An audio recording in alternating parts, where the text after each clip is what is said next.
kita sudah berjumpa lagi dengan Pak Tatang yang pernah kita wawancarai dengan media menanaman tomat dengan media tanam polybag gitu. Dan kita akan mewawancarai lagi yaitu menanam sayuran yaitu brokoli. Dan ini salah satu petaninya, boleh perkenalkan diri lagi Pak, namanya? Ya, oke. Assalamualaikum warahmatullahi wabarakatuh. Selamat sore, Sampurasun. Perkenalkan, nama saya Pak Tatang. Saya kebetulan saat ini bertani di Lembang. Untuk saat ini saya lagi pengembangan salah satu komoditi yaitu tanaman brokoli. Ini sekarang udah memasuki 50 HST.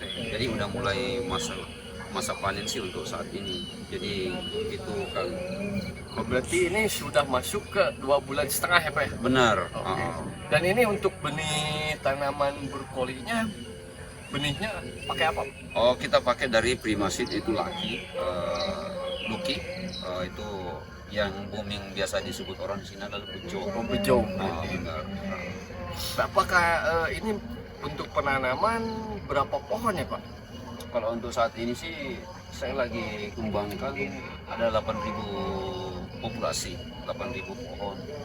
Tapi penanamannya ada 2 tahap. Benar, ada yang di usia 55, ada yang di usia 30 hari setelah tanam.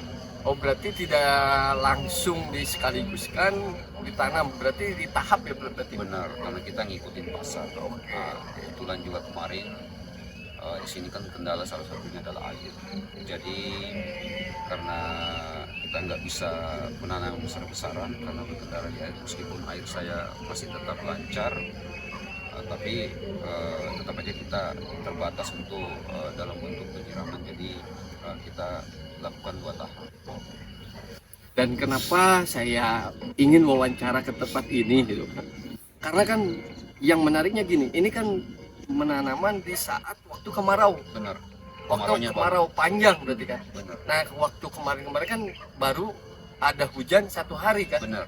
Waktu pas masa pasca panen berarti. Benar, kan? benar. Nah, di sini kan untuk pengolahan lahan yang ini tidak memakai mulsa semuanya kan, tapi aman dan ini tahan sama virus Pak. Benar.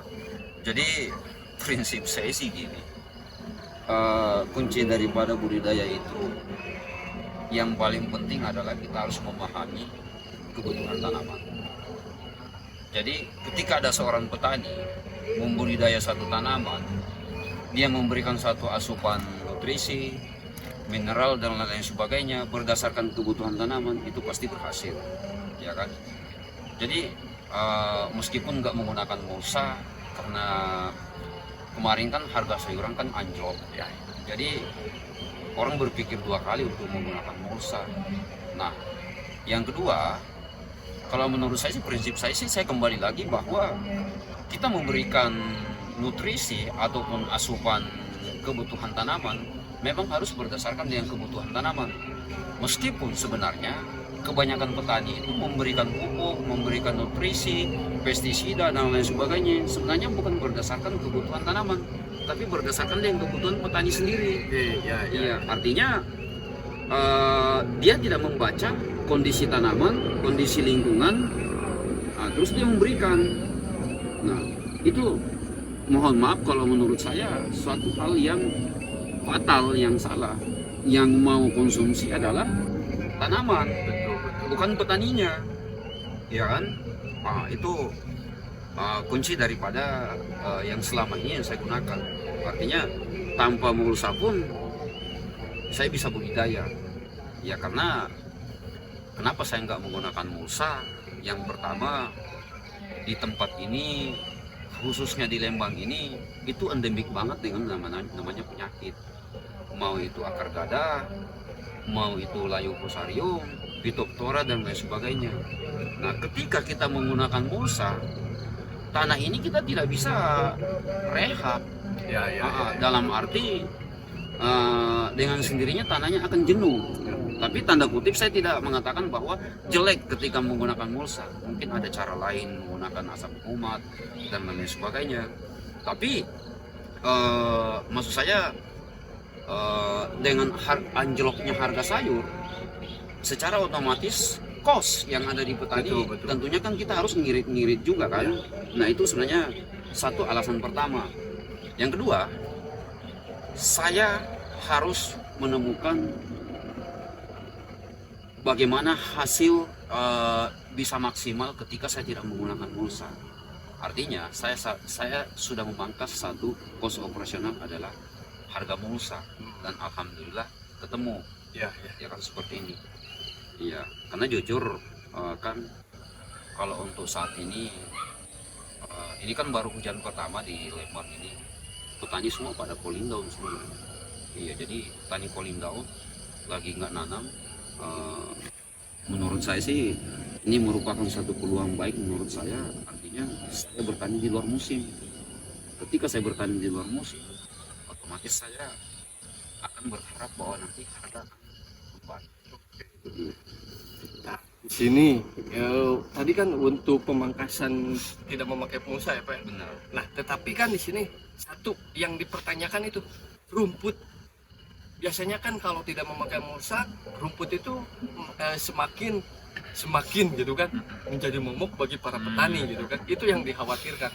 Ini tidak ada rumput tetapi kan tidak terlalu rimbun gitu kan. Nah, itu caranya gimana Pak? Oke, jadi gini. Tipsnya tuh. Oke, jadi gini. Gulma itu punya generasi. Ya.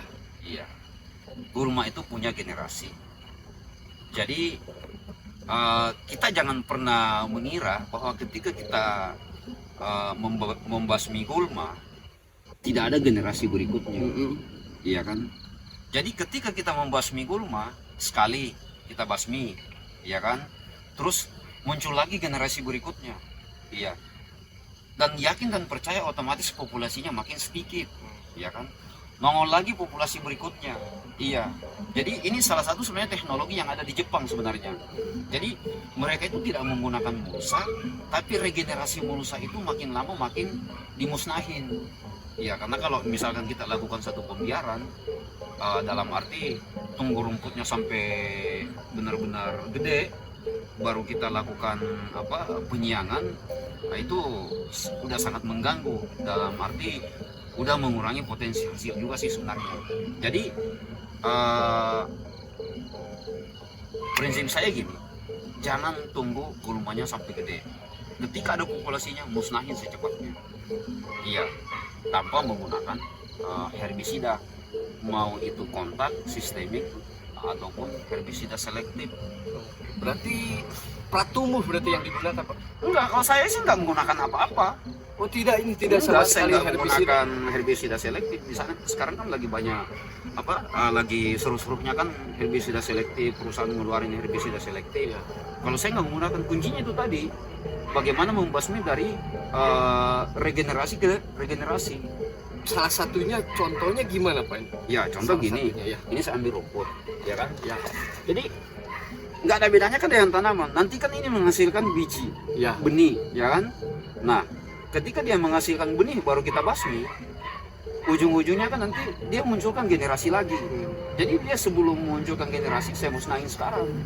Nah, cara musnahinnya ini kan tidak memakai bahan kimia, disebutnya Benar. herbisida, tetapi ini pakai manual atau Manual. gimana? Berarti ada tata cara tertentu untuk membasmi rumput. Jadi gini, saya sih bertani menganggap bahwa membasmi secara manual itu mungkin kadang di paradigmanya petani hanya membasmi gulma. Ya.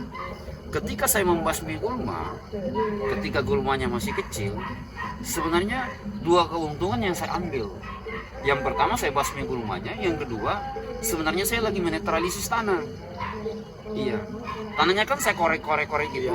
Berarti dengan sendirinya sebenarnya saya lagi menetralisis tanah sebenarnya. Berarti ada penggemburan berarti. Benar. Oke. Iya. Nah, metode ini kan jarang lagi digunakan anak-anak sekarang, maksudnya teman-teman petani sekarang. Betul. Kalau di zaman dulu kan petani-petani orang tua kita dulu kan masih menggunakan metode itu. Iya. Makanya petani itu memang benar-benar harus telaten. Oke. ulet dan lain sebagainya. Iya, jadi dengan adanya gulma ini sebenarnya gini, dengan hadirnya si gulma ini sebenarnya salah satu ada peran juga sebenarnya. Iya, karena tantangan kita selama ini jamur, bakteri. Dengan adanya gulma ini sebenarnya dia salah satu pelaku netralisis juga sebenarnya. Nah, ketika kita membasmi gulma, sebenarnya pekerjaan kita dapat 2 poin. Membasmi gulma, kedua dengan sendirinya kita menetralisis tanah juga. Oke. Artinya kita membantu mikroba yang ada di dalam tanah untuk jadi penguraian gitu. Berarti itu salah satunya berarti ya. Dan ini untuk yang saya tanyakan lagi dengan media Pak. Media itu sebelum tanam apakah dikasih pupuk lagi? Pupuk dasarannya Pak? Ya pada prinsipnya sih yang namanya nanam kita tetap menggunakan organik. Oke. Iya. Tapi organik yang bagaimana dulu? Iya. Iya kan? Ini kalau kita menggunakan organik yang sifatnya apa? Belum netral, ya kembali lagi ke situ, mikrobanya masih dominan negatif, ya kembali lagi sebenarnya kita memberikan momok juga ke habitat tanaman. Ya, jadi saya sangat berhati-hati dalam penggunaan pupuk organik. Lagi namanya apa? Pupuk kompos kandang kan? Iya. Iya. Iya. Apakah dipakai dasaran? Jadi mungkin kalau hamparan kecil, ya mungkin kita masih bisa menggunakan sistem kokasi, dalam arti mengumpulkan di dalam satu tempat, terus kita urai menggunakan bacillus ataupun tricho, ya mungkin bisa kita lakukan. Tapi kalau seperti ini kan biasanya kita tabur dan biasanya kita steril di lingkungan sendiri, maksudnya di areal penanaman. Jadi setelah kita tabur, tapi organiknya yang memang udah laku, dalam arti udah dalam bentuk baterai, baru kita susun untuk penggunaan bacillus ataupun lactobacillus. Jadi biar tanamannya bisa sehat, jauh dari jamur, cendawan, dan Berarti kalau dasaran itu hanya pakai dengan triko berarti ya? Kayak bekasi lagi pembuatan berarti. iya. Jadi Jadi kalau bikin pupuk organik sendiri berarti. iya, intinya saya saya lakukan penguraian itu di lahan pertanaman. Berarti sistemnya kocor berarti. Semprot juga Semprot. Jadi Oke. sebelum Sebelum tanam berarti ya? iya, sebelum tanam dispray, semprot, spray dengan menggunakan apa? Lactobacillus ataupun tricho, dan setelah tanam juga kita kasih. Biasanya di 10 HST sampai 15 HST. Ya karena namanya tricho ataupun lactobacillus memang harus sejak awal dia masuk. Dan untuk tadi kan untuk pupuk dasar. Nah, kita untuk pupuk kocorannya yang dipakai Pak. Dia sama aja, kita tetap menggunakan Bahan kimia berarti atau anorganik kan. Oh. Dan tetap aja saya menggunakan anorganik, tetap aja MPK 1616. NPK 1616. Iya. Sama ada mixnya atau Enggak, kalau untuk saat ini saya belum berani. Saya belum berani untuk apa? Tinggiin kaliumnya ataupun apa, karena kebetulan saya lagi tumpuan sari juga dengan cabai. oh berarti ini tumpuan sari. Dengan cabai. Jadi ketika saya tinggiin kaliumnya dan fosfatnya, nanti cabainya ketekan pertumbuhannya, jadi stuck. Iya, jadi udahlah saya biarin aja. Intinya kan 16-16 kan berimbang juga. Sambil kita belajar apakah di hamparan sini masih membutuhkan pupuk berimbang ataukah ada salah satu kandungan yang harus dinaikin gitu. Dan ternyata alhamdulillah masih standar juga sih hasilnya, ini masih bagus juga. Dan untuk kocoran itu pakai NPK 1616 itu per drum atau per drum 200 liter per berapa 200 kilo Pak? liter. Jadi per drum 200 liter itu saya menggunakan 6 kilo. 6 kilo. Iya, 6 kilo. Jadi dengan konsentrasi satu pohon itu sekitar 200 ml, 100 sampai 200 ml. setiap saya aplikasi, mau itu aplikasi pupuk, mau itu aplikasi insektisida, fungisida, selalu aja saya ikutkan yang namanya asam amino. Penting banget karena selaku aktivator. Nah ini untuk asam amino yang digunakan Pak, itu asam amino apa Pak? Nah kebetulan tadi sih habis apa? Tadi habisnya pre juga. Tadi kan habisnya pre juga. Ada kesisa satu saset lagi. Nah, ini saya menggunakan dari PT Alpha Beta. Oh Alpha Beta. Alpha Beta. Nah, kebetulan saya udah setahun sih menggunakan asam amino ini. Tapi dulunya kan saya menggunakan yang kemasan 5 liter, ya kan. Saya lihat hasilnya, kok ternyata bagus banget gitu loh, ya kan. Tadinya yang dulu kan di sini saya nanam cabai juga, Iya. Cabai pada kena apa keriting daun, ya kan. Kita udah kasih insek, udah ini coba-coba deh berdampingan dengan asam amino selaku aktivator. Alhamdulillah pulih. Iya pulih, meskipun saya harus panen di 1 tahun ke depan.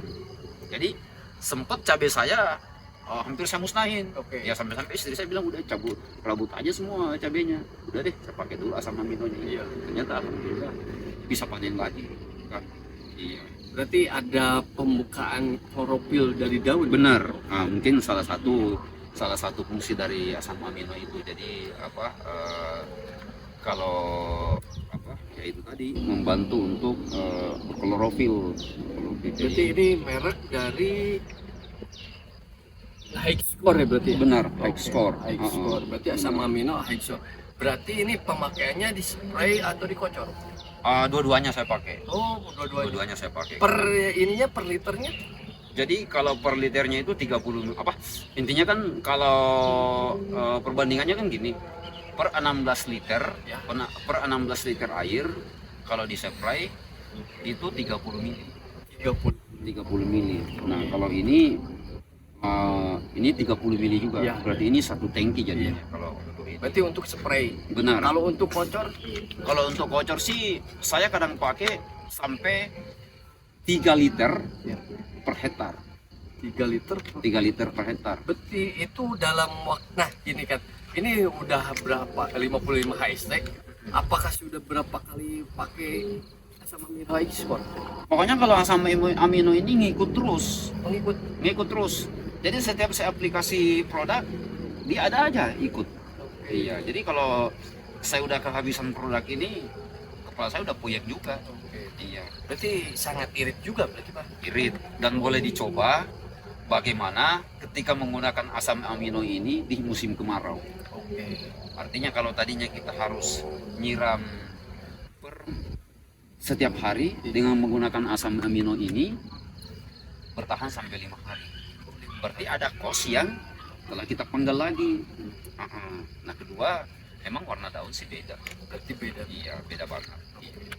Nah, artinya ini kan sebenarnya nggak layak tumbuh seperti ini.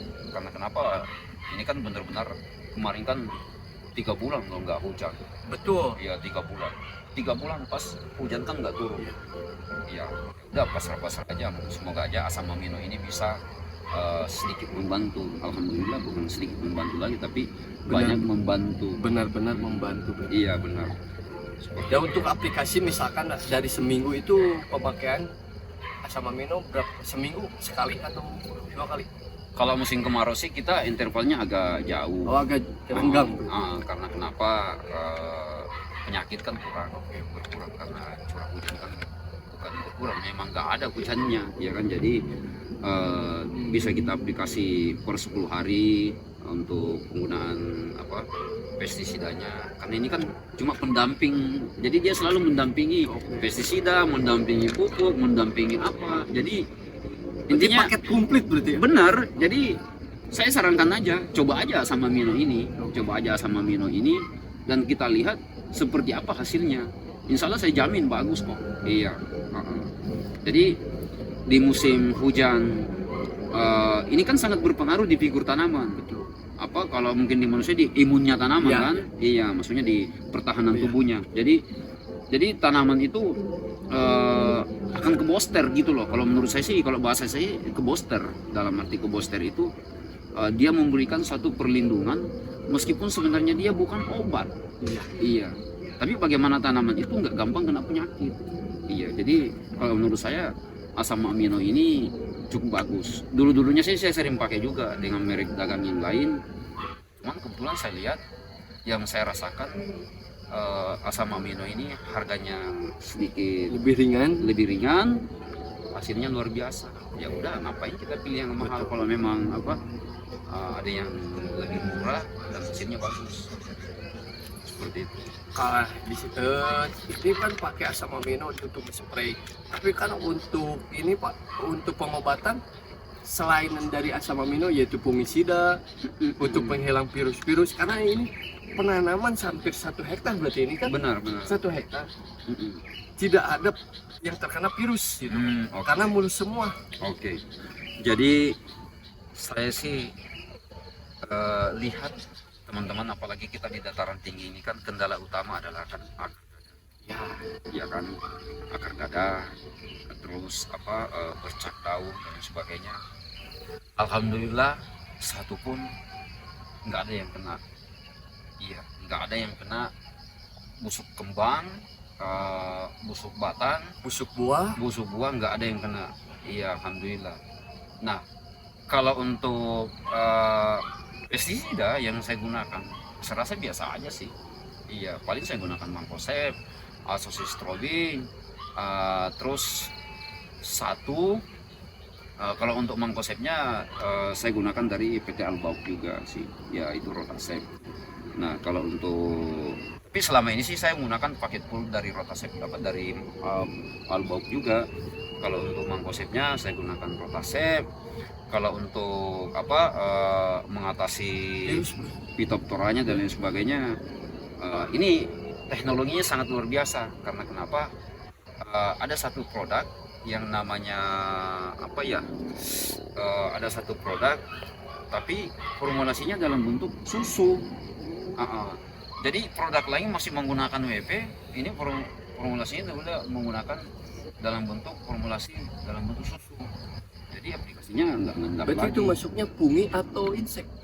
Fungi Berarti. fungisida, iya. Kalau inseknya saya menggunakan dari Agricon. Iya, ya tahu sendiri. Iya. Si Brovia itu loh. Iya, betul. Iya. Berarti pakai Brovia. Pakai Brovia. Untuk takaran Brovia nih. Kalau untuk konsentrasi Brovia dalam 16 liter air itu saya menggunakan cuma 10 mili sih. 10 mili? Iya. Berarti irit banget. Per 20. Iya, 16 liter berarti. Harganya kan mahal banget Iya. kan. Ya, kalau kita menggunakan 20 ini Berarti tanpa mix itu? ya tetap aja si ini Oh, berarti nggak apa-apa kalau ini di. nggak apa-apa, aman Berarti banget, aman. Jadi apapun ceritanya, Iya. jadi ibaratnya apapun ininya, si asam amino ini ngikut terus. Oke, asam amino high score ini sangat cocok, bisa digabungkan dengan fungisida, Benar, pupuk, benar. gitu kan. Mm-mm. Sangat membantu. Jadi kalau kita gunakan di pengaplikasian pupuk, jadi saya lihat tanaman itu kan jadi rakus. Jadi kalau misalkan tadinya pupuk anorganik yang kita berikan itu 100% yang bisa keserap cuman 30%, dengan asam amino ini sangat terbantu untuk penyerapan ke tanaman. Berarti Iya. kalau lewat spray ini masuknya untuk stomata dari daun, Betul. dan untuk ininya untuk ke akar berarti ya. Benar. Oke, kalau dikocok. Jadi kuncinya gunakan asam amino ini sangat mantap lah, sangat bagus. Intinya jangan sampai ketinggalan. Iya, teman-teman ini jangan sampai ketinggalan dengan menggunakan produk ini. Insya Allah tanamannya akan kelindung, tanamannya akan diboster, dan nanti hasilnya akan melimpah. Iya. Alhamdulillah, saya mulai dari tomat, cabai, brokoli, dan lain sebagainya, semua yang saya membudidaya dengan pendampingan asam amino ini, hasilnya sangat luar biasa. Ini bukan Bukan iklan. iklan. Saya bagaimana biar teman-teman bisa merasakan juga dengan penggunaan asam amino. Karena yang udah pernah dialami berarti. Benar, benar. Sorry, maaf, ini ada yang ketinggalan. Untuk ZPT-nya saya pakai Atonic dan Serenade. bukan. Kalau Serenade tadi maksudnya kan untuk tujuannya untuk untuk bakterinya. Scopit. ZPT-nya saya pakai Scopit dan Atonic. Oke. Nah, ketika si asam amino ini digabung 3, sasaran kita untuk saat mengatur tumbuh luar biasa. Iya, Atonic, Scopit, asam amino ini, silakan, mantap hasilnya. Iya, jadi tanaman benar-benar keboskan. Iya. Dan saya ulang lagi ya Pak ya. Dan tadi dari awal ya Bapak tidak memakai pulsa karena untuk meminimkan harga produksi. Gitu. Iya, betul. Karena kalau memakai pulsa itu harga produksi semakin meningkat kan. Benar. Nah, terus untuk dasaran tadi pemakai sebelum tanamnya itu bikin dulu dari pupuk Anpus sama Serenade yang ditambahin itu lewat spray, yaitu lewat bocor. Terus ditambah lagi untuk pemupukannya yaitu lewat memakai bahan kimia yaitu NPK 1616 per 200 liter 6 kilo. per 6 kilo.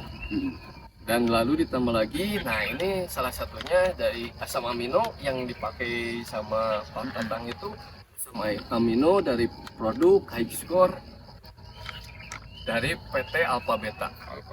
Dan lalu ditambah lagi untuk penyepraiannya tadi pakai Mancozeb. Iya, benar. Terus ditambah lagi sama Bropea. Bropea. Karena itu sangat aman. Dan lalu dicampur lagi dengan asam amino. Nah, itu. Mungkin itu yang tadi sudah dijelaskan oleh Bapak Tatang. Mungkin ada kesan atau pesan Pak untuk disampaikan kepada Tatang. Jadi pesan saya, karena harga sekarang lagi nggak normal, jadi mari kita sedikit mengurangi penggunaan unsur hara makro, tapi tetap kita lakukan satu pendampingan melalui pemberian ZPT ataupun unsur hara makro juga sih, tapi dalam bentuk kecil. Iya, misalkan penggunaan asam amino ini sangat membantu untuk tidak membeludak lagi menggunakan NPK, ya kan, nitrogen, fosfat dan kalium, menggunakan ZPT, Atonic, Scopit, ya kan. Dengan menggunakan produk-produk ini biaya Lebih untuk, ringan. benar, artinya yang saya rasakan sih banyak yang kepenggal. Iya. Kedua, bentuknya kan kecil juga, jadi bisa kita aplikasi melalui spray, bisa kita aplikasi melalui kocor. Iya, artinya ciptakan satu tanaman, wahai sobat tani, berikan satu konsumsi untuk tanaman berdasarkan dengan kebutuhan tanaman. Jangan memberikan kebutuhan tanaman, jangan memberikan asupan ke tanaman, tapi berdasarkan maunya Bapak tani. Ya, jadi berikan ke tanaman berdasarkan dengan kebutuhan tanaman, jangan berdasarkan kebutuhan petaninya. Yang mau makan adalah tanamannya, yang mau konsumsi, itu aja sih. Iya, kuncinya. Iya. Kalau tanamannya udah kenyang, jangan dikasih. Kalau tanamannya lagi lapar, baru dikasih. Iya. Dan berikan satu perlindungan yang benar-benar paten. Iya. Jangan selalu berpikir ke gimana caranya mengobati. Tapi lindungi dulu tanamannya. Iya, itu aja sih. Iya, ciptakan satu tanaman sehat, biar kita budidaya ikut sehat juga. Oke, assalamualaikum warahmatullahi wabarakatuh.